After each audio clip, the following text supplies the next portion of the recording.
오늘 2장 1에서 16절 판단하는 부분에 대해서 주제를 나누는데요. 매우 중요하죠. 어, 가장 흉악한 죄에 대해서 우리는 지금 살펴보고 있습니다. 이 세상에서 가장 일반적으로 많이 정당화하고 가장 널리 범하는 죄가 뭐겠는가? 그리고 우리가 가장 자주 고백해야 될 정말 하나님께서 미워하시는 죄가 무엇이겠는가? 뭐라고 생각하세요? 이, 이 죄가 뭐냐면 스스로 의롭다고 생각하는 자기의입니다. 이게 가장 하나님께서 어, 죄 중에서도 죄질이 제일 나쁜 죄로 뭐 다 죄니까 죄다라고 이제 볼 수도 있지만 우리가 많이 이제 이것을 평가해 보면 일반적으로 많이 저지는 죄인데 정말 이거는 우리가 경계해야 될 죄다 이렇게 볼 수 있죠. 다른 말로 이렇게 말할 수 있어요. 위선, 거만, 속이는 거, 교만, 뭐 이런 형태로 나타납니다. 그리고 이 죄는 가장 먼저 이 죄를 지었던 존재가 바로 거짓의 아비인 루시퍼, 사탄입니다.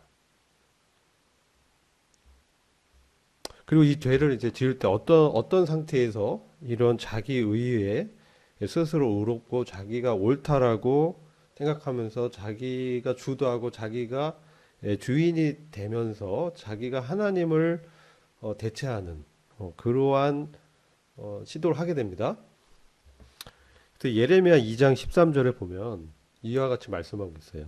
우리가 복음 전도할 때 이 말씀을 자주 인용합니다. 한번 같이 보실게요. 찾으셨죠? 내 백성이 두 가지 악을 행하였나니 곧 생수의 근원되는 나를 버린 것과 이 근원은 이제 다른 번역에서는 생수의 샘이라고 말씀하고 있어요.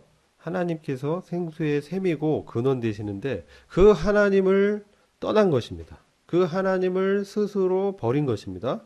그리고 스스로 웅덩이를 판 것인데 그것은 물을 저축지 못할 터진 웅덩이니라. 이것이 바로 죄의 기원입니다. 먼저 이것을 악으로 규정하고 있고 하나님의 백성들도 이런 악을 행했다라고 말씀하고 있어요. 우리 로마서를 읽을 때 이게 뭐 구원받지 않은 사람들 대상이다 이렇게 보는 측면도 있지만 우리가 교훈을 받으려면 이게 구원받아도 우리에게도 이것이 교훈으로 적용될 수 있다. 왜? 왜냐하면 우리에게 육신이 있기 때문에 그런 거예요. 그래서 우리 죄성을 잘 살펴보면서 거기에는 하나님의 오늘 심판에 대해서 말씀하잖아요. 16절 보면은 내 복음에 이른 바와 같이 사도 바울이 나의 복음이라고 말하고 그가 하나님의 복음을 대언하면서 거기 뭐라고 말씀하냐면 하나님이 예수 그리스도로 말미암아 사람들의 은밀한 것을 심판하시는 그날이라. 복음인데 하나님의 심판을 말씀하고 있다는 거예요. 그러니까 복음에는요. 하나님의 심판이 반드시 들어가게 돼 있어요. 하나님의 심판 때문에 하나님의 진노 때문에 사실 우리가 구원이 필요한 것이죠. 죽어서 그냥 끝난다면 뭐가 필요하겠어요. 근데 세상 사람들이 이런 것을 믿지 않는 것이죠. 죽으면 끝났다.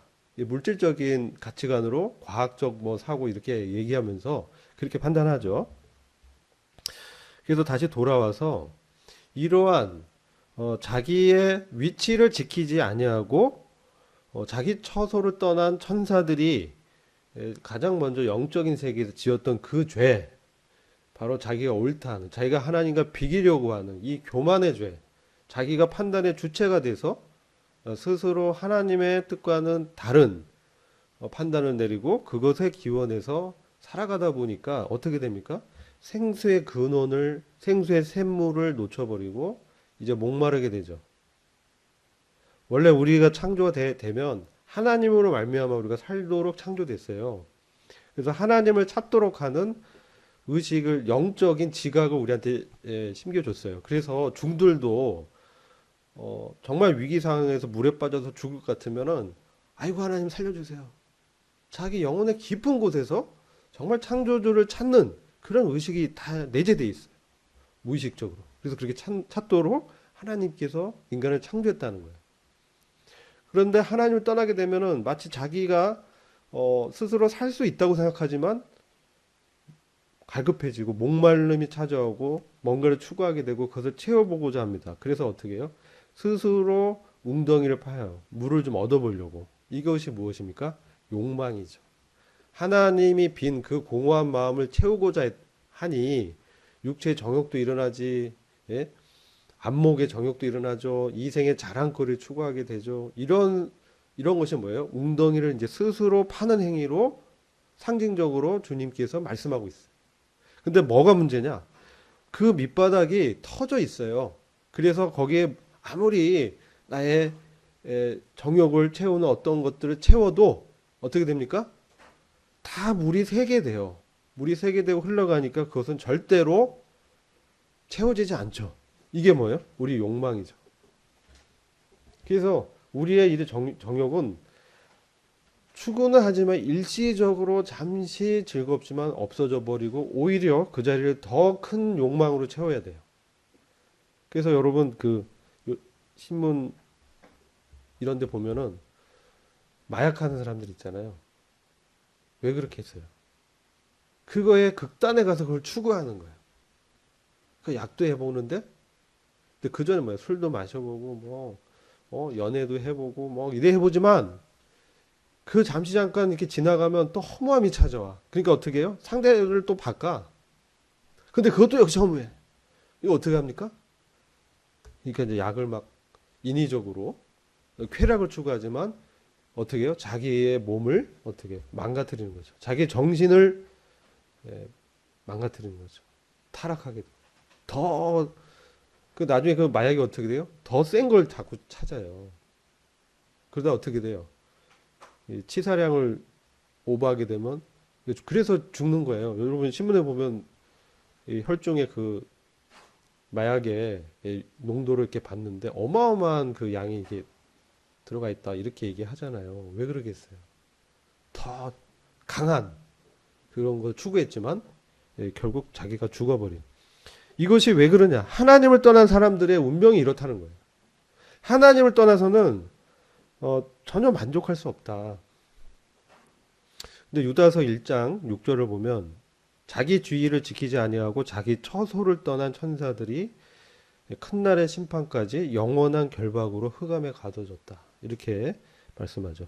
사탄이 자기가 있어야 될 자리를 벗어난 거예요.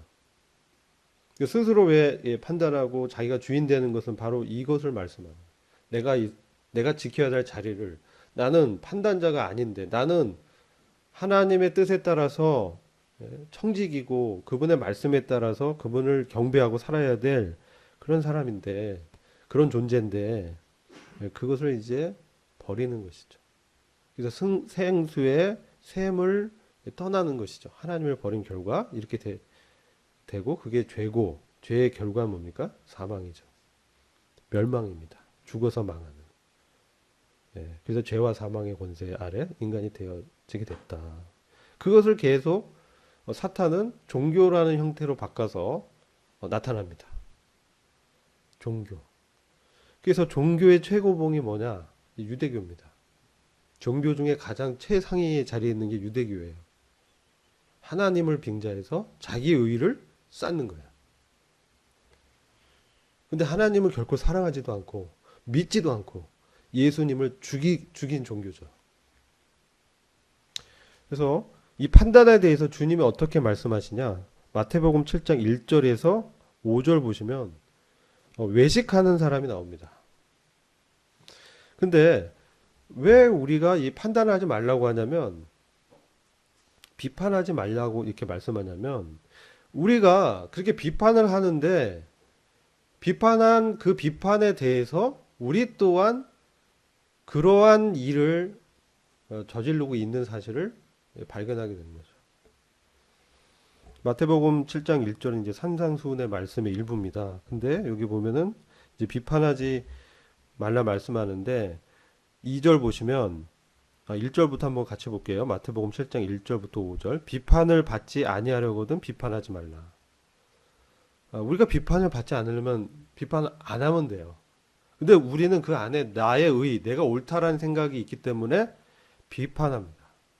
근데 너희의 비판하는 그 비판으로 너희가 비판을 받을 것이요 너희의 헤아리는 그 헤아림으로 너희가 헤아림을 받을 것이니라.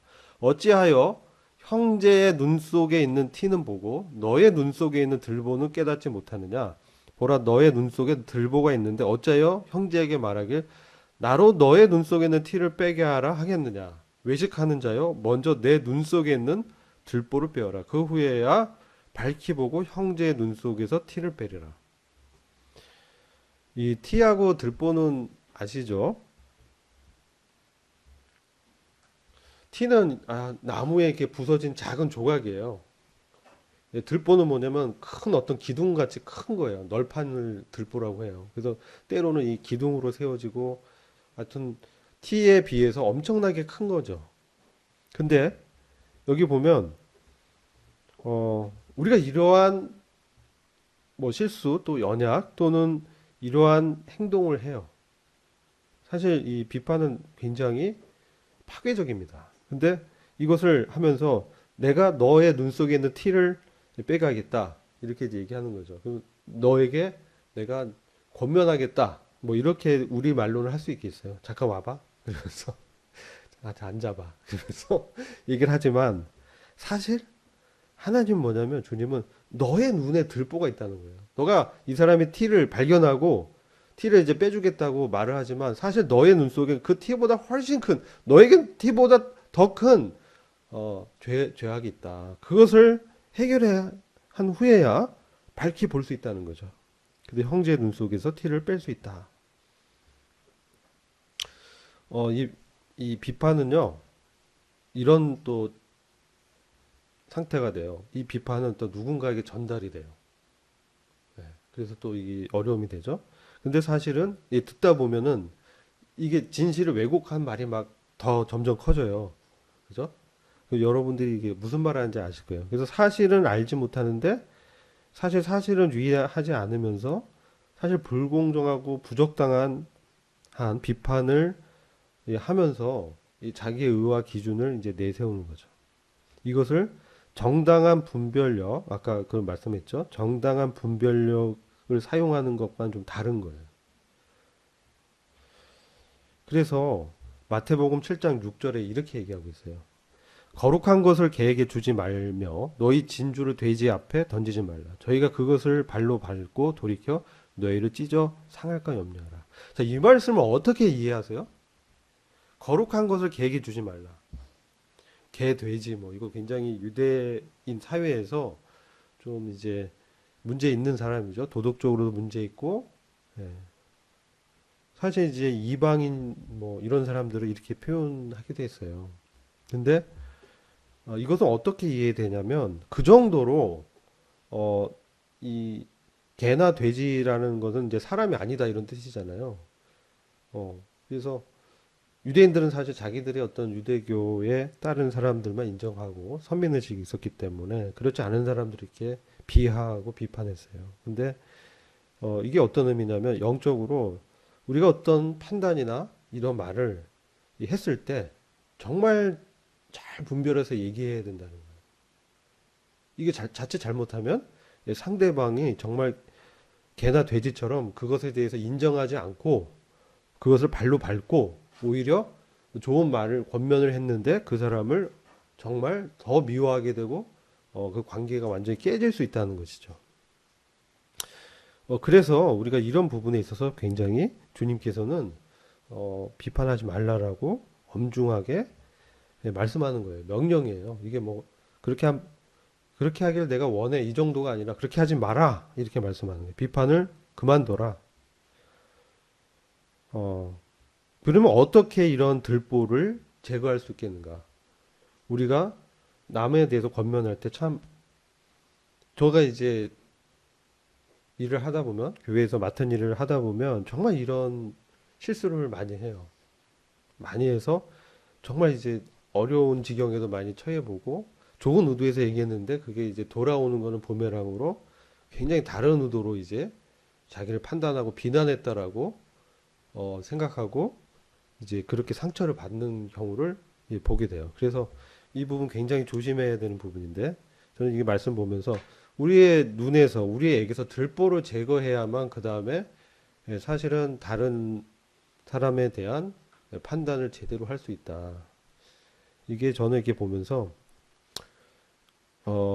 라오디게아 교회가 사실 보면 이 사례가 될 수 있어요. 이 요한계시록 3장을 가면 라오디게아 교회가 문제가 있었는데 뭐냐면 자신을 스스로 부자라고 생각했어요. 자기 의로 충만했다는 얘기예요. 자기가 옳다라는 생각, 나에겐 부족함이 없다. 이렇게 생각을 했어요. 그것은 물질적일 뿐만 아니라 영적으로도 해당하는 거예요. 영적으로도 나는 충분히 누군가를 가르치고 판단할 수 있다. 이렇게 판단하는 것이죠. 이게 뭡니까? 교만한 것이죠. 그리고 그들은 사실 하나님에 대한 뜨거운 어떤 그 사랑과 처음에 주님 믿었을 때 그 첫사랑의 그런 열정으로 그렇게 한 것이 아니라 어느덧 종교적 지식과 자기 어떤 위치라든지 그동안에 이제 나왔던 신앙의 경력 이런 것들로 자기를 포장하고 있는 것이죠. 근데 사실 그 마음 가운데는 주님과의 깊은 내밀한 성령의 교제는 없다는 것이죠. 그래서 주님이 지금 이 라오디게아 교회의 상태를 보면 그 교회 문 밖에 서 계시다라고 말씀하고 있어요. 교회라고 하지만 정작 주님은 그 교회의 문 밖에 이방인처럼 외인처럼 서 계시다는 것으로 상징적으로 그 라오디게아 교회가 얼마나 영적으로 무디어 있고 주님과 관계가 단절되어 있는지를 보게 됩니다. 그러니까 자기가 스스로 판단하고 이제 비판하는 사람의 영적인 상태가 물론 구원받지 않아서 그럴 수 있는데 우리 이제 성도에게 적용할 때는 주님의 성령으로 자신의 상태를 보지 못하고 있는 것이죠. 교만한 것이죠. 영적인 굉장히 무디어져 있는 상태입니다. 이제 그런 사람들은 어떻게 해야 이제 회복이 되냐? 주님이 세 가지를 말씀했는데 불로 연단한 금을 사라. 사실 라오디게아 교회는 금이 많았어요. 금, 세공 이런 게 발전했는데 불로 연단한 금을 사라. 그래서 너희의 어떤 참된 부요로 삼으라는 것이죠. 우리가 이 영적인 어떤 부분에서도 물론 물질적으로도 그렇지만 눈에 보이지 않지만 불로 연단된 주님의 인격이 있는 거예요. 그것은 연단 가운데 내가 단련이 되는 겁니다. 그래서 우리가 주님의 일을 맡길 때 충성된 사람 그리고 충성된 사람에게 맡기고 교회 안에서 입교한 지 얼마 안 된 사람들한테는 주님의 일을 맡기지 않습니다. 왜? 그것이 그를 어렵게 할 수 있기 때문에. 근데 불로 이 연단되려면 사실 이제 시험과 시련과 유혹에서 그가 실패도 해보고 주님과 관계에서 그가 교훈도 받고 그러한 경험이 축적된 것이죠. 그래서 그의 인격이 사실 자기를 드러낼 수 없는 그러한 영적으로 주님을 떠나서는 정말 무능력한 존재라는 사실을 그가 경험적으로 깨달은 것이죠. 그게 그에게 금같이 그를 진짜 영적으로 부유하게 만드는 거예요. 그것은 주님에게 있는 거예요. 주님과 관계 속에서 자신의 주님과의 그 관계에서 주님 말씀하는 말씀을 통해서 내 안에 이 교만함을 내가 얼마나 주님 없이면 무지한 자이고 형편없는 자인지를 이제 깨닫는 것이죠. 그 다음에 흰 옷을 이제 입어라. 사실 라오디게아 제약은 양털로 유명해서 흰 옷이 굉장히 많았는데도 불구하고 흰 옷을 입어서 벌거벗은 수치를 가리라는 것이. 이게 뭐냐면요. 옷은 어떤 의의를 상징합니다. 그래서 주님으로 그리스도로 옷 입어라 이런 얘기 나와요. 주님으로 그리스도로 옷 입어라. 이게 뭐냐면 나의 의를 의지하는 게 아니라 인간의 의의를 의지하지 말고 내가 뭘 지키고 뭘 잘했고 행위 이거를 자랑하지 말라는 것입니다. 그래서 복음서 보면 이런 말씀이 있어요. 나더러 주여 주여 하는 자마다 천국에 들어갈 것이 아니요 오직 하나님의 뜻대로 하는 자라야만 천국에 들어갈 것이니라. 불법을 행하는 자들아 내게서 떠나가라. 이렇게 얘기합니다. 근데 그런 대상이 누구냐면은 그 사람 이 교회 사역자들이에요. 사역자들인데 주여 주여라고 이제 얘기했는데 그래서 주님의 그 이름을 부르면서 귀신도 내쫓고 병도 고치고 선지자 노릇도 했다 이거예요. 그런데 이제 하나님의 뜻대로 하지 않았다라고 주님이 판단한다는 겁니다. 여기서 우리가 교훈을 얻어야 돼요. 그들은 겉으로 주님의 사역을 한다고 했지만 주님이 그 사역을 인정하지 않았다는 것이죠. 왜 그렇겠냐는 거예요. 예? 여기서 우리는 두 가지를 알 수 있는데 성령의 사역이라고 하지만 그게 주님이 인정하지 않는 겉으로 어떤 외적인 사역이 있다는 거예요. 실제로 구원받지 않아도 그런 사역을 할 수 있다는 거예요. 이거 여러분 이제 이 신구약을 읽다 보면 성령님의 사역이 있고 성령님의 어떤 내주와 인침이 있어요. 성령님의 역사 사역은 구원받거나 받지 않거나 사람들을 통해서 하나님의 권능이 성령의 역사를 통해서 섭리적으로 나타나는 거예요. 아시겠죠? 하나님이 전격적으로 그를 통해서 하나님의 일을 하는데 그가 구원받지 않아도 그를 통해서 하나님의 역사가 나타나요. 그걸 이제 구약에 보면은 사울 왕도 그가 성령으로 충만해가지고 막 예언도 하고 그렇습니다. 그리고 이런 역사들이 많이 나타나요. 그리고 발람에게도 역사하고 나귀도 사람처럼 이제 말을 하고 그러죠. 인격적인 존재가 아닌데도 하나님께서 그렇게 비인격적으로 필요시에 그렇게 권능으로 역사하는 사례들이 성경에 있어요. 근데 그렇게 이제 일을 했어요. 근데 심지어 그 종교적인 일을 했다는 거예요.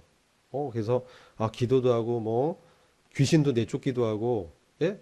귀신 내쫓는 일이 있어요. 다른 종교에도 있어요. 다른 종교에도 그렇게 막 방언도 하고 뭐 병도 고치고 여러분 그 출애굽기 보면은 이집트의 술사들이 이 막 기적 같은 거 행하잖아요. 이방 종교에도 그런 일들이 일어난다는 거예요. 근데 이 사람이 그렇게 주로주로 고백하고 했지만 역사가 나타났지만 사실상은 뭐가 문제였냐면은 이 사람들이 하나님 앞에서 내세운 게 뭐냐면 내가 이런 일을 했고요. 내가 병자도 고치고요. 귀신도 내쫓고요. 선지자 노릇도 했습니다, 주님. 이렇게 지금 항변하는 거예요. 그들이 의지한 것은 무엇이냐는 거죠. 그들의 행위를 의지한 거예요. 그들이 정말 겸손하게 이 모든 것이 하나님의 은혜였고 저희는 아무것도 아닙니다. 저희는 정말 그 무익한 자입니다. 무익한 종입니다. 이렇게 고백하고 하나님께 영광을 돌려야 되는데 그들의 행위를 의지해서 자기 판단과 기준과 의로 그렇게 하나님 앞에서 얘기했지만 오히려 주님은 불법을 행한다라고 말씀하는 것이죠. 그들이 입고 있던 옷은 그리스도로 옷 입은 것이 아니라 자기들의 그 율법의 행위를 그들이 행한 행위를 기초해서 그들이 의롭다고 판단했고 하나님 앞에 그것을 의의 기준으로 제시했다는 거예요. 그것은 불법이라는 것이죠. 아무리 그런 일을 했다고 하더라도 그들의 마음 가운데 교만하고 그들이 영적으로 굉장히 교만했고 정말 주님과 내적인 교제가 깊이 들어간 사람들은 어떻습니까? 겸손한 것이죠. 그것이 주님이 그렇게 하셨다고 고백을 하고 주님께 영광을 돌려야 되는 것이죠. 그것이 뭡니까? 그들은 사실상 벌거벗어 있는 사람들이에요. 영적으로. 주님의 의를 의지하지 않고 자기 의를 의지하고 있죠. 그건 뭐예요? 누더기와 같다라고 해요. 누더기. 불로 태우면 금방 타 없어지는 거예요. 여러분 이제 고린도전서 3장 보면 공력 심판을 주님이 하십니다. 그때 우리가 했던 행위들의 동기를 주님이 살피시고 그것을 이제 심판하신다고 말씀하고 있어요. 그리스도인 같은 경우는. 그리스도인들도 그리스도의 심판대에서 상급 심판을 받습니다. 근데 그 행위에 대해서 공력 심판할 때 너가 의지한 그 동기가 뭐고 어떤 근거로 일을 했냐? 그것이 그리스도를 의지하고 그리스도를 높이고 정말 했냐? 아니면 입술로만 주로주로 하고 실질적으로는 자기를 과시하려는 그러한 교만과 자기 과시 요구로 했던 것이냐? 이것을 주님이 아시고 판단한다는 것이죠. 그래서 이 흰옷을 사서 입어야 돼요. 주님으로부터. 그래서 주님의 의를 힘입어서 살아야 된다는 것이죠. 이제 마지막이 중요한데 안약을 사서 눈을 발라라. 그래서 너의 속용된 것을 영적으로 얼마나 우리가 주님의 뜻을 잘 모르고 자기 딴의 자기 기준과 자기의 생각으로 판단하고 행했는데 그것이 하나님의 뜻대로 했다라고 말은 하지만 정말 하나님만이 그것을 아십니다. 그래서 그 눈으로 그 영적인 정말 시야를 정말 주님의 그 기름 부으심이죠. 안약은 이 바른다는 것은 성령의 역사인 거예요. 그래서 이렇게 이제 발라내야 나의 들보가 제거되는 것이죠. 저는 무익한 자입니다. 주님 저를 떠나소서. 베드로가 이제 주님의 권능을 봤을 때 그런 반응을 하죠. 자기 안에 죄를 보게 되는 거죠. 사도 바울이 노년에 쓴 편지를 보면 주님 저는 죄인 중에 괴수입니다. 이렇게 고백해요. 정말 주님을 알면 알수록 내 안에는 죄가 얼마나 이게 추악하고 얼마나 주님 앞에 내세울 수 없는 그런 죄인지를 오히려 더 발견하고 주님을 더 의지하고 주님을 더 높이고 더 주님의 뜻을 구하고 추구한다는 것이죠. 그래서 우리는 이런 것들을 잘 알아야 되고 그렇지 않고 말은 그렇게 이게 주님의 뜻이라고 하지만 사실상 자기 기준과 의로 갖고 다른 사람들을 판단하는 그 이면에는 바로 이런 스스로의 의를 의지하는 동기가 있다는 것입니다. 3절을 보면 이렇게 말씀하죠. 이런 일을 행하는 자를 판단하고도 같은 일을 행하는 사람아 내가 하나님의 판단을 피할 줄로 생각하느냐. 그렇게 비난을 했는데 나도 그런 죄를 짓고 있어요. 여러분 이런 경험이 있으세요? 자, 없는 사람 한번 손 들어봐요. 거꾸로 질문해 보겠어. 난 그런 경험이 없어요. 그래요? 제가 이제 자주 넘어져요. 이렇게 하는 게 잘못됐다고 이렇게 말을 했는데 정작 제가 그러고 있어요. 주님 앞에 엎드리게 되죠. 주님, 제가 또 이런 짓을 하고 있군요. 우리가 이 판단을 피하려면 어떻게 되겠어요? 하나님 판단을 피하려면 하나님 앞에 그것을 죄로 고백해야 돼요. 돌이켜야 돼요. 회개는 자주 반복적으로 나타납니다. 왜? 우리의 육신 때문에 우리가 얼마든지 넘어질 수 있어. 그래서 처음에 정말 생명 얻는 회개, 그래서 처음에 구원받는 회개가 있어요. 근데 그걸 끝나는 게 아니고 내 삶 가운데 내가 어느덧 내 기준과 내 판단과 내 육신, 옛사람대로 사는 그런 것들, 습관적인 죄들이 나타나고요. 내가 어느덧 내가 하려고 할 때 내 의지로, 나의 능력을 의지해서 하려고 했을 때 어김없이 넘어지고 실패합니다. 이게 뭐예요?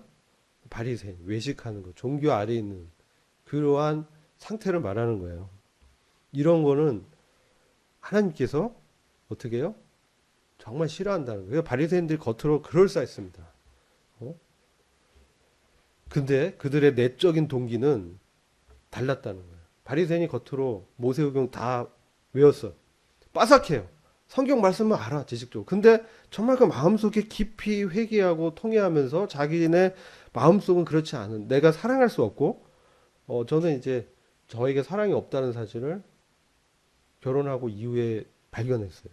정말 이기적이고 정말 나밖에 모르고 정말 아내에 대한 사랑이 없고 자기 기준이 얼마나 강한 율법주의 아래 있던 사람인가.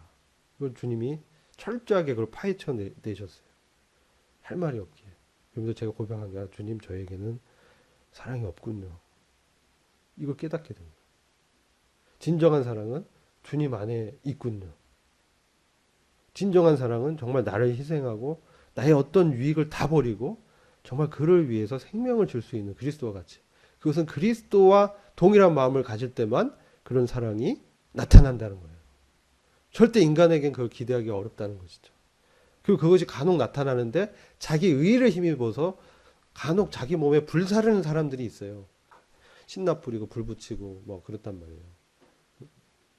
근데 죄송하게도 그분들의 구원에 대해서는 우리가 알 수 없다는 것이죠.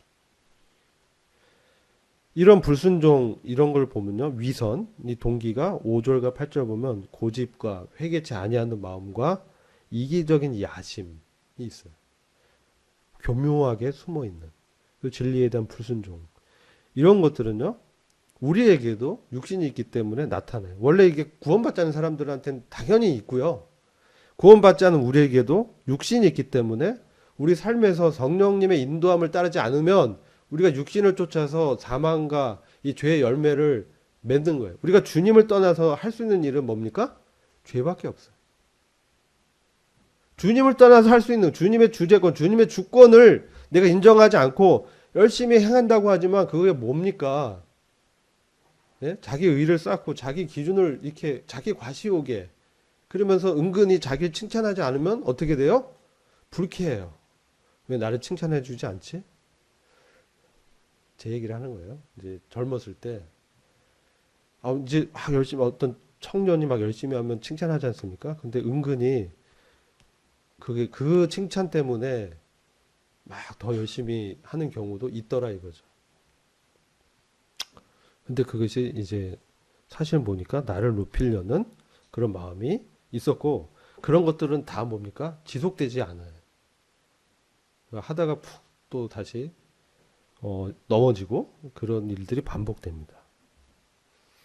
그래서 이런 상태에 우리가 있다면 정말 주님 앞에 회개하고 고백하고 나는 나로서는 할 수 없습니다. 주님께서 하셔야만 됩니다. 이렇게 고백을 해야 되겠죠. 그래서 이런 사람들에 대한 우리를 포함해서 이거에 대해서 6절과 9절을 로마서 2장 6절과 9절 보면 하나님께서 각 사람에게 그 행한 대로 보응하신다. 그리고 어떠한 종류의 악한 생활 방식도 어떻습니까? 심판을 받게 돼요. 그리고 환난과 공고를 초래하게 돼요. 결국은 처음에 이 땅에서 잘 살아 보이지만 구원받지 않았다면 그건 어떻게 됩니까? 지옥으로 이제 끝나는 것이죠. 얼마나 비참해요? 결국은. 그리고 구원받은 사람에게도 만약 이러한 죄 가운데 있다면요. 사실 내적인 압박과 어떤 그 나의 양심을 짓누르는 고통이 있게 돼 있어요. 죄를 지고 그것을 회개치 않은 사람에게. 다윗이 그랬거든요. 다윗이 밧세바를 범하고 남편 우리아를 차도살인해죠. 다른 적군의 손에 붙여서 죽이죠. 그러고 나서 1년 열을 이렇게 지내면서 그의 그 마음의 내적인 고통을 시편 32장과 51장을 보면 얼마나 자기 뼈가 이렇게 녹는 거와 같다. 얼마나 번민 가운데 있었는지 그런 얘기를 합니다. 근데 하나님께서는요. 이것을 진리대로 판단합니다. 그래서 2절 보면 오늘 로마서 2장 2절 보면 이런 일을 행하는 자에게 하나님의 판단이 진리대로 되는 거예요. 그것은 뭡니까? 회개치 않는 자는 구원받지 않으면 어떻게 됩니까? 영원한 형벌과 멸망에 빠지지만 그리스도를 믿는다는 사람이 이런 죄의 성 가운데 있고 죄를 계속 범하는 경우는요. 어떻게 되겠습니까? 네? 하나님의 판단을 받게 되고 징계 아래 들어가게 되는 거예요. 고린도전서 11장 29절에서 32절 말씀에 이렇게 말씀합니다. 한번 찾아보세요. 주의 몸을 분변치 못하고 먹고 마시는 자는 자기의 죄를 먹고 마시는 것이라. 이러므로 너희 중에 약한 자와 병든 자가 많고 잠자는 자도 적지 아니하니 우리가 우리를 살폈으면 판단을 받지 아니하려니와 우리가 판단을 받는 것은 주께 징계를 받는 것이니 이는 우리로 세상과 함께 죄정함을 받지 않게 하려 함이심이라. 우리가 성만찬 때요. 여러분들이 죄를 고백하고 회개하는 마음으로 먼저 하나님 앞에 자백해야 돼요. 성만찬 뗄 때 이 초대 교회는 매일 날마다 뗐거든요. 근데 이게 뭐냐면 주님의 몸 연합된 거룩을 지키지 못하고 정말 자기 뜻대로 죄를 짓거나 습관적인 어떤 죄 가운데 있다면 어떻습니까? 그것을 분변치 않고 성만찬을 떼면 실제 자기 죄를 먹고 마신다라고 말씀하는 거예요. 아시겠죠? 그래서 우리가 성만찬을 떼는 예식은 단순한 예식이 아니라 우리가 주님의 몸에 연결되어 있는 지체라는 것을 확인하고 그것을 주님께 기념하고 주님께 영광 돌리는 것인데 그걸 분변치 않고 계속 회개치 않고 계속 그렇다면 그 사람은 어떻게 돼요? 영적으로 약해지고 그대로 계속 그 죄 가운데 있으면 병들고 그래도 계속 회개 않고 그러면 고집 부리면 잠들게 된다. 이게 뭡니까? 실제 초기 교회 가운데 죽음의 징계를 당한 사람들이 있었다는 거예요. 잠자는 자도 적지 않다. 영적으로 자는 걸 얘기하는 게 아니에요. 육체의 죽음을 얘기하는 거예요. 그래서 초기 교회는 성령의 권능이 강하게 나타났기 때문에 사도들이 사도권으로 그를 출교하거나 그의 몸을 사단에게 이렇게 넘겨버리는 이런 이 말씀들이 있어요. 무시무시한 말씀들이. 그래서 그들을 징계하고 교회에서 출교시켰을 때 그들이 회개치 않고 회개하고 돌아오면 좋은데 계속 그 죄 가운데 있다면 죄를 회개하지 않고 있다면 이와 같이 잠들었다는 거예요. 왜? 그렇게 판단을 주님께 받아서 징계를 받아야만 세상과 함께 죄정함을 받지 않기 때문에 그렇다는 거예요. 세상과 함께 죄정함을 받는다는 것은 그리스도께서 재림하실 때 멸망한다는 얘기예요. 근데 그렇게 멸망당하지 않는 존재로 우리를 부르셨기 때문에 세상과 함께 죄 정함을 받지 않게 하기 위해서 그 전에 주님이 판단하고 징계를 한다는 말씀이에요. 우리를 거룩하고 깨끗게 하기 위해서 이렇게 하신다는 거예요. 우리가 계속 그 죄를 지으면요, 징계받고요, 약해지고 병들고 심지어 죽음에까지 이르게 되는 거예요. 그것이 오히려 하나님께 그가 거룩하게 성별되는 거기 때문에 그렇게 하시는 경우들이 있다는 거예요. 히브리서 12장 5절에서 9절은 시간 관계상 스킵하겠습니다. 나중에 한번 읽어보세요. 징계는 우리의 거룩을 위한 것이다. 우리가 하나님의 아들로 그분의 나라에서 함께 다스리게 하시기 위해서 우리를 정결케 하기 위해서 징계하시는데, 징계를 받을 때는 슬퍼 보이지만 그 결과는 의의 평강한 열매를 맺게 하신다. 그래서 우리는 이것을 좀 잘 기억해야 됩니다. 그래서 그 결말은 주님 앞에서의 영원한 정결함을 위해서 이렇게 하는 거예요. 그리고 하나님께서는 외모로 사람을 취하시지 아니한다. 이런 말씀을 하십니다. 그러니까 지금 2장의 1에서 16절에서 유대인들의 그 죄에 대해서 하나님이 판단을 하시는데, 유대인들이 판단하는 죄를 지었다는 겁니다. 종교인들이. 이 유대인들은 종교인들을 대표하고요. 우리도 그리스도인이지만 우리가 어느덧 이거 정신을 떠나서 정말 우리의 그 행위를 의지하거나 그렇게 된다면 우리가 어느덧 이러한 유대인과 같은 상태에 이제 있을 수 있다. 그런데 하나님은 절대 외모로 사람을 취하지 않는다. 이렇게 말씀. 우리가 외모로 판단받지 않고 취하지도 않는다는 거예요. 그리고 2장 14절에 사람들의 은밀한 것을 심판한다.